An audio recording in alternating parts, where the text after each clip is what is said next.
Okay, so thank you so much Okay. everyone for joining me.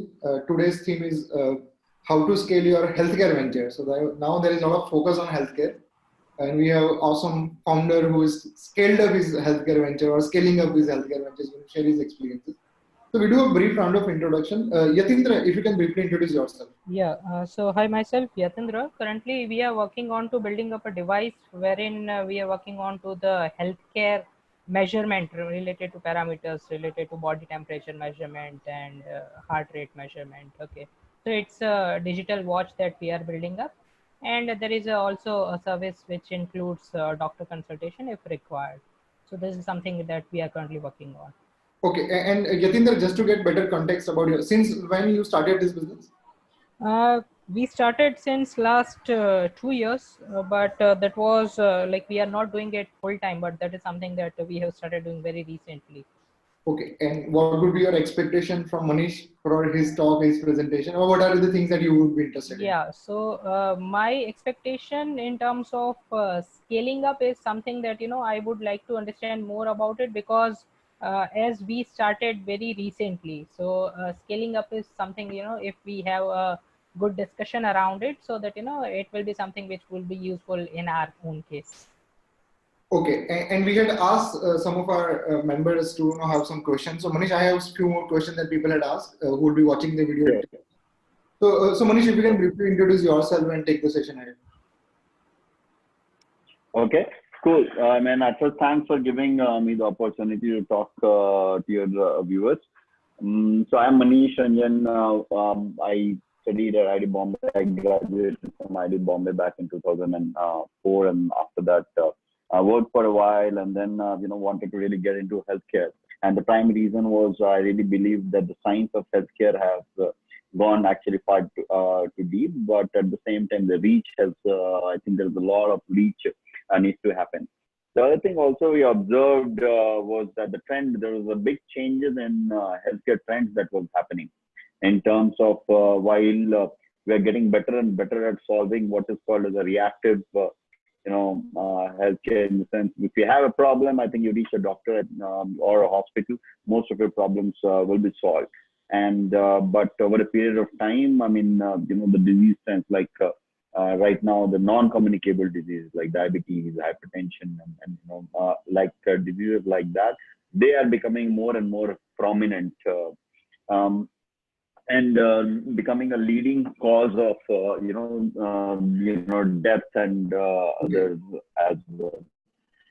So that kind of led me to you know um, Indian School of Business to study healthcare management over there, and I we started Animal Health immediately after that. Awesome. So you started immediately after ISB, or you worked somewhere and then you started it? Yeah, so we had a very, very interesting, shift. So basically, while I was at ISB, and I knew that I wanted to get into healthcare. We participated into something called Health Prize, and just like hundreds of business school competition that happens every year in every business school, and we participated in this Health Prize, and we were lucky enough to finally win it. I mean, there was like a 6 month gap between our graduation and the final competition, and I would say we took that call that me and my team that we are going to focus on the competition and which had the opportunity to make the business out of it as well. So we won that competition, and we started Nano Health. So basically, that's when the Nano Health, I would say, kind of got that push to scale things up. Yep. Okay. So just to get more context about your business, so you participated in a competition. So how many years is being passed now? Like I when? think it's around 4.5 years now. So 4.5 years, like you had an idea for Nano Health, and now Nano Health would have evolved. So what was the initial idea, and what you are doing now? Basically, I would say the core of, I mean, how you approach the problem, I would say, has more or less remained the same. I mean, I'll have to give you a little bit of context about. We started off as a non-communicable disease solution. So it was the idea of we identified that the core problems are actually three pronged. At first, there's what we call as underdiagnosis, where the people just didn't know that they are actually sick. I mean, it's all completely asymptomatic. Then your what we call as a poor treatment, especially poor people have a lot more difficulty in actually getting the right doctor. And then there's a poor compliance, which is, I would say, the universal problem because of just the nature of the disease that we have, that these diseases are like when you don't feel the need, if you don't know why you are actually taking the medicine because you all feel good. And then we came up with an idea. So that idea kind of remains the same, but our target segments have varied since then. For example, like initially we started working with the communities. We worked for 2.5, 3 years, with 3 years with them. But then we figured that, the corporates are, I would say, a big segment. We tried B2C also, but one of the things that we realized was that preventive health in B2C is a very tough sell at this point of time. So that's where, I think a group, wherever we can find like a big group of people, I think where we can have a maximum impact or showcase maximum impact. So we work with, we are working with a lot of corporates now. And then we realized that at the core of all of this is patient engagement. And that's where, we have started more working with more and more, let's say, providers, the hospitals and also the pharma companies. Okay, awesome. I'll continue asking you a question, Manish, but we have Deepak who has also joined us from Mumbai and he's also working on an idea around healthcare only. So Yatindra and Deepak, if you have any questions, you can ask in the chat so we can take it up and later we can get to the Q&A. So Manish, so you were showing some presentation. So we can brief roundup on that and then we'll get to the questions. Yeah,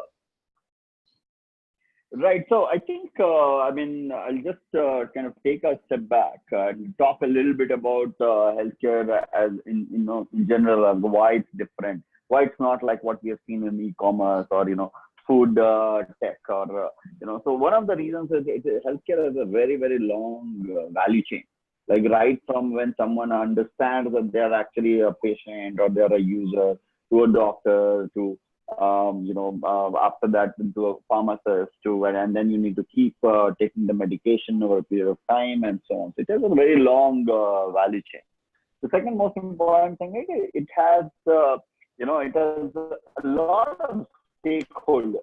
So like there is a patient, there is a doctor, the nurses, there are the pharmacists, there are diagnostic labs, there are like a device manufacturer. There are different kinds of doctors, which specializes in so many, hundreds and thousands of diseases. So there are a lot of stakeholders. And very important thing is that you are actually dealing with real people. Like, like e-commerce, you can have, instead of a phone, you can have a brick, which is still okay. But in this particular healthcare, you can't play around. So it becomes, a lot more difficult to actually go ahead and, try multiple things and then figure out what actually works. So that also is a huge challenge in terms of learning in a fast way. And because of this, the scale up or has been, I would say, traditionally a little bit more difficult. But I think, every day, I would say things are getting better and better. The adoption at the key of all of this is so far has been doctor, right? Like the doctor, doctor sitting in his clinic or hospital and the patients are coming to them and kind of the pharmacists, the labs, all are around it. But now I would say the patients are, are used to ordering food on phone, ordering, now the medication as well. But, and that's, there is a big shift that is happening. And this traditionally, I would say the rate of change has been a little slower in this in industry compared to others. But I'm sure I think things are changing by the day. So that's definitely very encouraging. So yeah, so I think one of the things which we are seeing, which we learned was that people don't go to a doctor or hospital until there is a strong symptom, right? And only once they have symptoms, then they go. And so for any startup, it's very, very important to understand who is your real customer. And, is it like, which market segment are they going? Is it a doctor? Is it a corporate HR? Is it an insurance company, or is it like a B2C customer? And depending on that, you need to align your marketing activities and so on. The other thing is, in many ways, I would say, I mean, I have seen people and talking, and like it looks very simple in the sense, a patient has a problem. You tell that, hey, you need to go to a doctor. I mean, they should go to a doctor. They should take medication, and all the life is good. But there are gaps at each and every step, and and that becomes very, very difficult to at first capture and then address. And that's where there's a lot of science is emerging in terms of behavior and all that. So I would say these are some very unique characteristics about healthcare industry, and it's anyone who is starting new is very, very important to understand where you fall in. Correct. If it's preventive, then you need to actually go ahead and see that what are the triggers that's going to bring people to actually act on something. Because otherwise, the fact is people are just not bothered. And now there is enough data that has emerged. One of the recent JAMA publications said that even in US, the corporates have a lot of programs like running, Zumba, and all that. And and they said that one of the prime reasons was to reduce their health costs, right? And they found that actually that didn't happen, and primarily for the reason that the people who actually joined these programs, they were they were very fitness conscious anyway. So they were at first not the ones to actually fall into who will actually add to the health claim. So basically, ultimately, the people who were like sick, or some we were talking to a corporate recently, they say, "Oh, my employees are very lethargic." So I think the employees were not interested in keeping them healthy. I mean, they're just left like that. So that's where again the patient engagement in this new era becomes very, very important. So yeah. So what is are there any questions you want me to take, or I can? I mean, basically there are a few things. We'll take a few questions for you. So one of the questions that people had was when you start a business, getting those early customers, getting people to believe in your solution, which is novel to them, is very challenging. So in your case, how did you get that early traction, both in terms of users and in terms of business? I think early customers, I would say the customers who are ready to kind of pay. I mean, that's always a challenge. I mean, there is, let's accept that there is no doubt about that. And that's where I wanted to say that most of us, spend a lot of time in developing the product right. And then basically, go and start selling it. So one of the learning has been for me was that you should be able to sell before, I would say, the product is, I would say, so-called 100% ready, which it never is. So, I mean, your idea, you should be able to sell. And I think, as you move along, until it directly affects or impacts the people's health, you should be able to roll it out. So effectively, what I'm saying is you need to start selling early than So Manish, how did that happen in your case? Like you already had a network, or you went there, you pitched your product? Right. So, I mean, I think, health, that's where a lot of trust comes in. I think talking about the right things. If you're talking to, I would say, 50 people, there are 2 people, if you're saying it right, with a lot of commitment, and that's where, like the pedigree and all of that helps in getting those early customers. And once you have those early customers, I mean, then things become a lot more aligned. I mean, and also the messaging has to be right. Like I can give my example. Like when I used to go and talk to a lot of corporates that, hey, I'll keep your employees healthier than whatever they are right now. And the people, I didn't get this response explicitly, but the feedback was that, well, I don't want to get too deep into my people's health, right? But then, and we used to, say that the biggest value proposition of everything that we are doing is actually, reduction in claims, improvement, reduction in attrition, and reduction in sick leave. And, and people would say that, in India, we have a culture that, if you don't want to come, then there's a call and people will not come. So I mean, there's a lot of resistance to it. Though everyone accepted, no, this is the right way to do it, the right way to do, to keep people healthy. But when it comes to business or actually paying, then there was a resistance. But then we realized that when I asked, what is your biggest pain, and they said that, hey, my biggest pain is actually the rising claims. And every year, the claims are rising at, I would say, somewhere between 10 to 30%, and I don't know what to do about it, right? Because it's all post factor just comes, and you got to honor it. That's when basically we saw that, where we started working through our early customers, that was the biggest impact of everything that we were doing was actually reduction in claims. So now we have a very simple messaging that way, and say that, hey, if you want to reduce your claims, you please work with us. Otherwise, we don't have an option. So, and then we have also, I would say, had to work a lot at our end, but our messaging has changed significantly since that. So health as such, I can say, though it may not look, but doesn't sell, preventive health, you can say. But, the impact of that in terms of money or other things, that's a lot easier to sell. Okay, awesome. I'll keep on asking questions, but Yatindra, Deepak, and Bhakti, if you have any question, you can speak up. You can unmute yourself, then speak up, or you can ask in the chat. Yatindra, you wanted to ask something? Yeah, I wanted to ask something. Manish, you mentioned that when you started with, you were very much focused on to B2C, doing this for a preventive, and you also mentioned that it is difficult to scale. So why you specifically mentioned this particular thing, that it is difficult for going B2C in a preventive mode?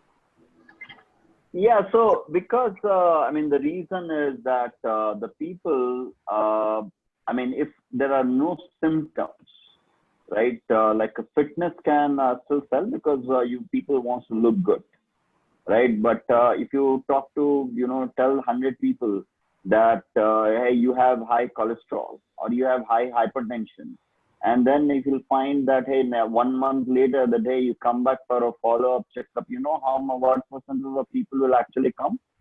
It will be, somewhere between 20 to 30%. Yes. Or lesser, right? So I'm saying there is a huge challenge in terms of selling, so-called preventive health. But having said that, there is no other option as well. But I think to all startups who put a lot of time and resources into it, they need to be at least aware how difficult it is to, I would say, sell health, preventive health especially. Yeah. Yeah. So fair enough. And one more thing I would like to understand from you is that as you mentioned that you later on shifted to this corporate HR and pitching them about their own solution. Okay. So did you face some problem wherein HR would tell you that uh, this is something related to employees' health, and how can I believe you, and if something goes wrong, and employee can just directly come to me and can be of it there can be issue in terms of this is something which is being adopted by HR for our own health, and it has gone wrong. So there could be a blame coming to HR from the employee side. So is this something that have you faced as a challenge when it is about health?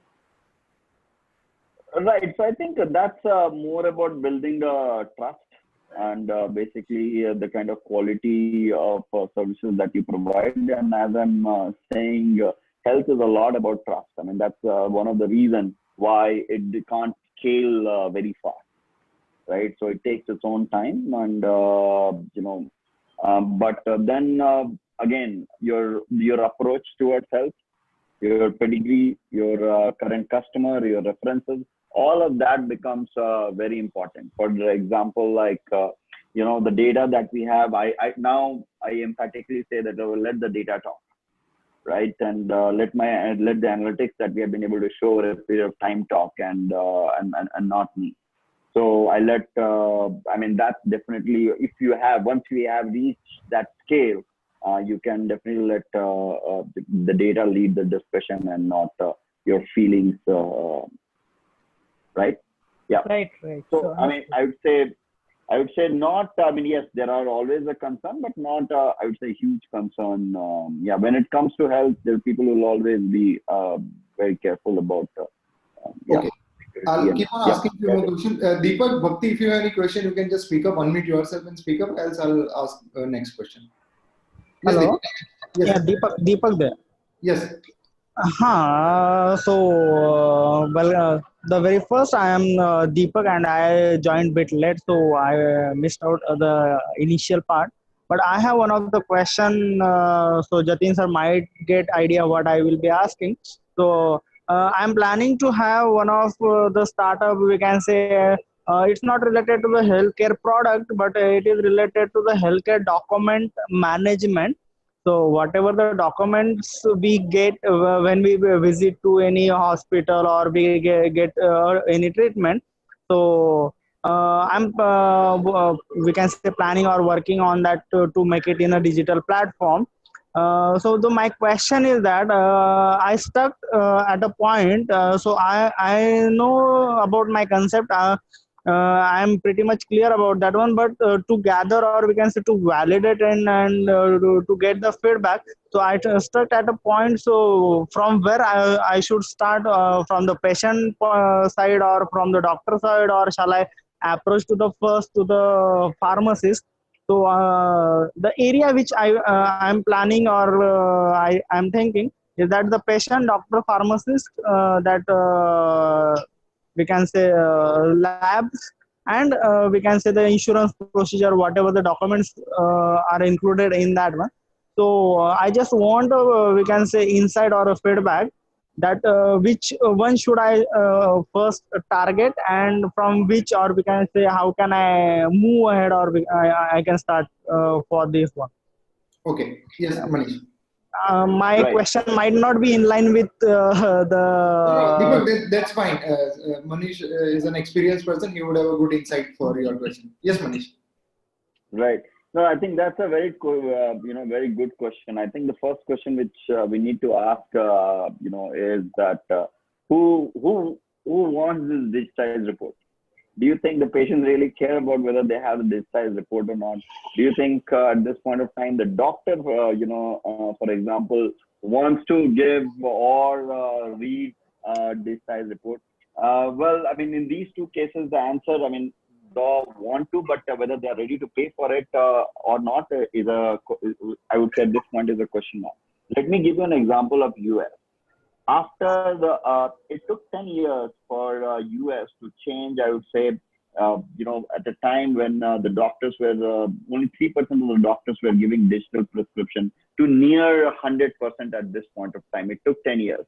But it was primarily, this whole change happened primarily because of the government policy, right? So unless I would say there is a very strong government policy that comes and says that all the reports has to be digitized. I would say building a business out of it is not going to be easy, is what I'm saying.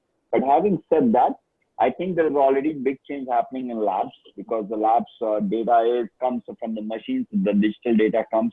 So, and that's a lot very easy to convert that into digital reports and so on. The insurance, the entire insurance is based on your discharge summary, and it's a lot of I would say money that goes based on discharge summary and the ICD codes and so on. So anything that can help in improving the whole process, I think that will have a lot of value as well. Apart from that, I would say there are I would say the longer ways where you can have a 360-degree view of the patient's data, and then help the insurance companies take I would say the better premium decisions. But that's in a way I would say is a long game. But I think I really believe that even in India, this whole point of digitization of health is going to happen very soon. So I think now is the right time to kind of get started. But I just told you some of the challenges that you may face. See, one of the good part about healthcare is that a patient report, once you have digitized, it can be seen by all. Okay, it can be seen by the patients, it can be seen by the doctor, it can be seen by even the insurance companies. So, well, I mean, so that's another point which I mentioned before. Who is going to be your key customer? At this time, if you go to any hospital and say, hey, I'm going to digitize all your reports, well, not and ask them to pay for it. I'm sure everyone will be willing to actually do that, but actually paying for it may not be, you may not get paid as much as you may want. So, okay. Yep. I'll have so Manish, next couple of minutes on team building part of it. So you mentioned like co-founders. So you how many co-founders you have? So again, like I mentioned, so for us, it was the school competition converted into an organization, into a company. So I would say if you're the part of the school competition, there were 5 in total. But I would say there are 2 co-founders who worked even after after that. And then I think, but at this point of time, I would say I'm the only one who's continuing from the original team. But Okay. given the mission of what we are doing, people have always come forward and supported and worked with us in every possible way. And how big is your team now? We are around 20 at this point of time. Okay. So how do you identify people who are as motivated about the mission that you have for the company? Or if you can share something on those. Right. So basically, I define it in 2 terms. One is, I would say, the passion and patience.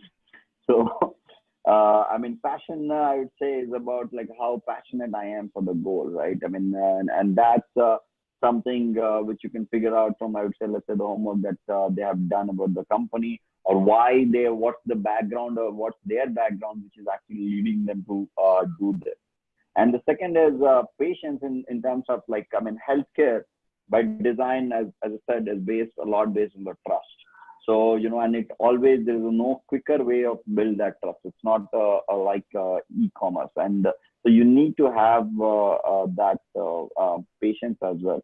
For me, the decisions are primarily guided when I'm hiring, guided by the people who were, I would say, the passionate, who are really motivated to do what they have to do. The skills, I really believe that they can learn over a period of time.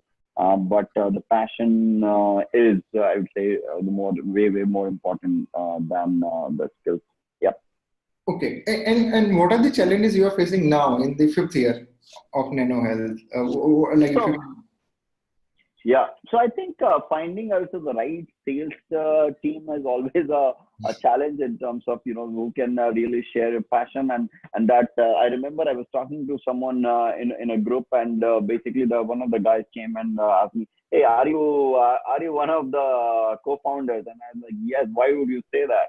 And it's like, no, the passion is saying that, you are one of them. So I'm saying that's passion is very difficult to find in any of the sales teams.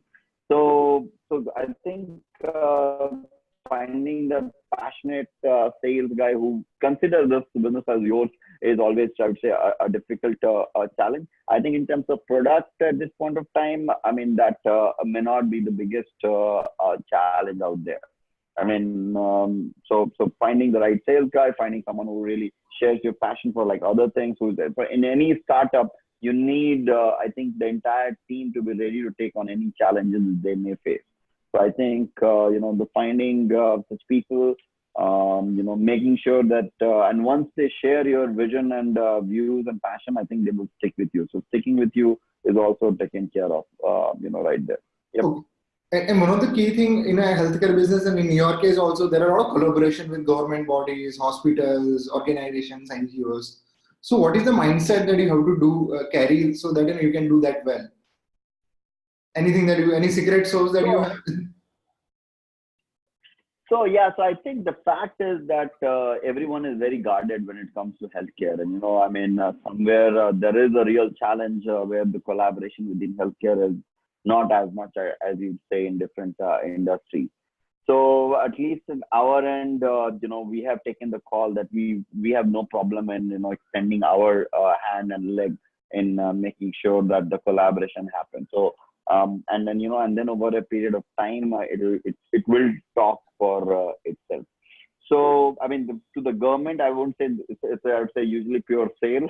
I mean, because if they're buying the service, it's not a collaboration. But till the time, we can figure out a win-win situation, be it any other partners as well. Again, as I said, healthcare is a long value chain. I mean, it's okay to kind of solve, one problem, in this long value chain, but, somewhere you will be accountable for, the actual impact in this long value chain. So that's where the collaboration becomes very important. I mean, there is no other way in which we can scale things up. It's going to be slow because the trust again builds over a period of time. But I would say be on it. Keep pushing for. No, I mean, one of the things that has we continuously get a lot of questions because we are doing again something new, a very different approach towards health. We continuously get a lot of questions. So we need to actually keep reinventing ourselves in the sense, okay, this is a question that was asked. We need to figure out, I would say, a right and appropriate, I would say, answer to that. It's not, you can't just say, I know it all. I mean, for any of us startups, and that's a challenge. And I would say one of the things I've started realizing is just because we have been answering those questions again and again, we have become a lot more confident because the data is saying so. And that kind of I wanted to show you something. Yep. Okay. So if you see this, hold on. Yeah. So just 1 minute. Yeah. So basically, we kind of put ourselves in in this primary care disease management space.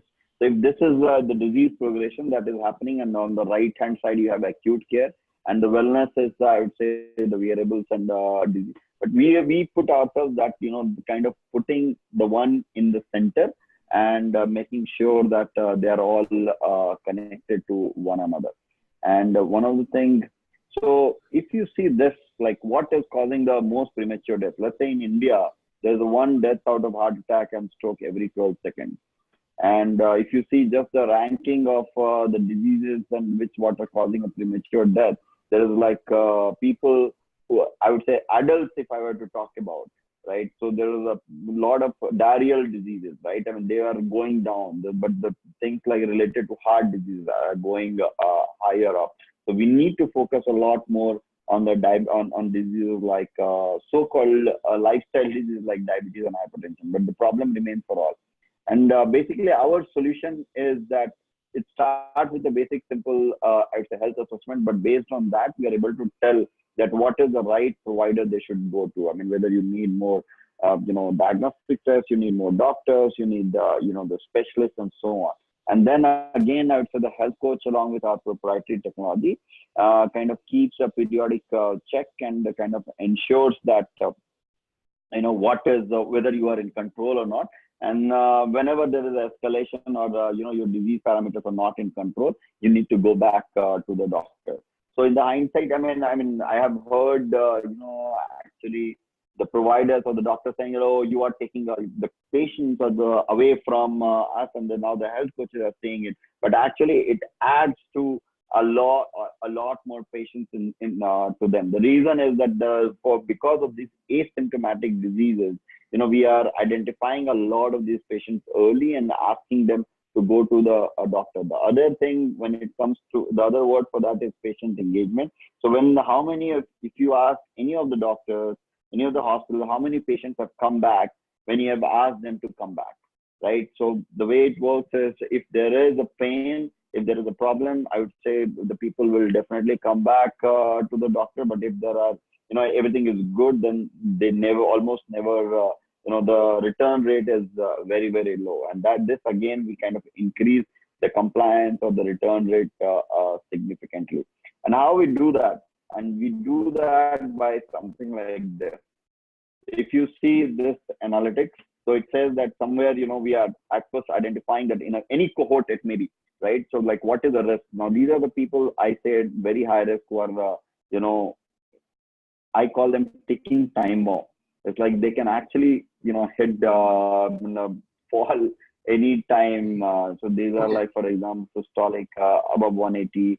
And so at first you can identify the number of people who are at very high risk. You can see, the number of people who are actually at high risk. I mean, this is time, most of them is because of, I would say, the obesity, but that's what it is. But this is Okay. something we are really proud of. This effectively, what you're seeing is that what was the people who are at high risk and when was the last time they have actually interacted with any health system. Now, this can be, I mean, we are leveraging it, but this can be used by the doctor. This can be Yes. used by, I would say, any, a community solution. So I would show you the impact of this.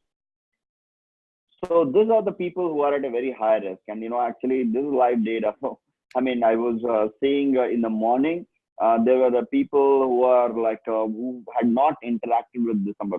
So to give you an example, someone who had a blood pressure of, let's say, 200 by, 91. Now that person is actually, it's a very high blood pressure and he can actually fall down and have a heart attack anytime. Now, this person, if he has not interacted in the last 6 months with any health system, then that's a huge challenge, right? Now, today, if you see today's world, what happens is when this person feels dizzy or something, he actually falls sick, then that is the time when he's going to the doctor. Over here, we are identifying it in advance and then saying that, hey, you have to come to the doctor, and we are figuring out various ways to identify and push or pull them or motivate them or prod them to actually go ahead and visit a doctor or a health coach. So, so the way I said, I put it is we have actually been able to convert so-called the reactive and fragmented health system into a proactive, continuous, and coordinated health system. So, yep. So these are, the things, a lot of analytics are emerging and, but we have already been able to show the impact of preventive health compared to others. Okay, awesome. That was very informative. Any questions, guys? You have last 5-10 minutes of this interaction. Yes, I do have. Can I ask? Yes, I think. Okay. So you mentioned about your process flow in terms of the health risk, which is being measured by a worker, maybe a nursing staff. Okay, for initial assessment. So do you have a clinical decision support system at initial level? Yeah. Okay. And I'll give you yeah. I'll give you a very simple example and the impact of that. So we have once you put a blood pressure and if it's very high, then the system automatically says that if you're taking it in the left arm, you have to take now in the right arm, and and then if there is a difference of more than 15 or I would say 20 in the systolic blood pressure of both the arms, and the system automatically says that, hey, you need to go to the cardiologist, because I didn't know that the doctor suggested that effectively means that the blood pressure is pumping on one side at a much higher pressure than the other, so there are chances of having a blockage over there. And at least I know 10 cases which we have identified. They went to the cardiologist and actually there was something serious with them. So your very relevant question. So by a simple interventions or decision support systems, which at the most grassroots level, we can actually prevent a lot very serious ailments. Yeah, and another question is that when you are showing us that dashboard, the employee engagement related dashboard, when you mentioned that there is a live data which is coming for as a backend to this dashboard. Okay, so this live data is coming captured through some measurement devices which is already being with these employees who have taken your corporate plan. Is it something like that? So it works both ways. The employees or the users, the end users can enter their own information, but it has now been proven that people don't do that. They won't. Okay, so anyone who says they don't.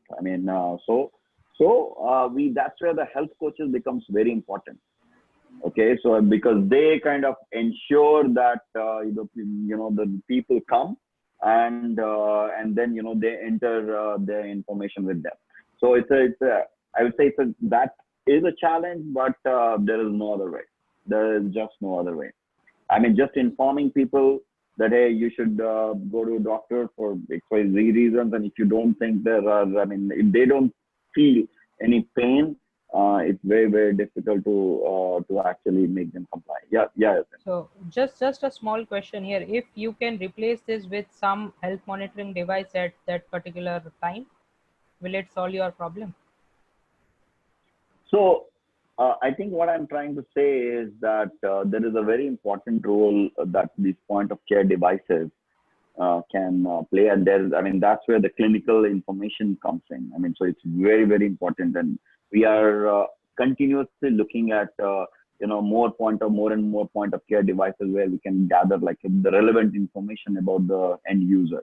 But what I am trying to say is that we are at a stage where all this information can be electronically stored and shared to the patients or to the end users on their devices, on their mobiles, or whatever form they want to use. But there is still a very important role that has to be played by health worker, health coaches in just communicating the messaging, and that's where again healthcare is very different from any other form of any other industry you may choose. Yep. Yes, understand. Okay, awesome. There are many questions that I wanted to ask, but I'll just anybody has any last question? I'll end with the last question. So Manish, people say healthcare and education people make a lot of money. So are you making a lot of money? So what's the business side of your business? So yeah, I think as I said, finding people to actually pay for is always a challenge, and I think that's where that's the key to any business, right? I would say that the hospitals, even if you go to hospitals, the ones are doing very well, they make a lot of money.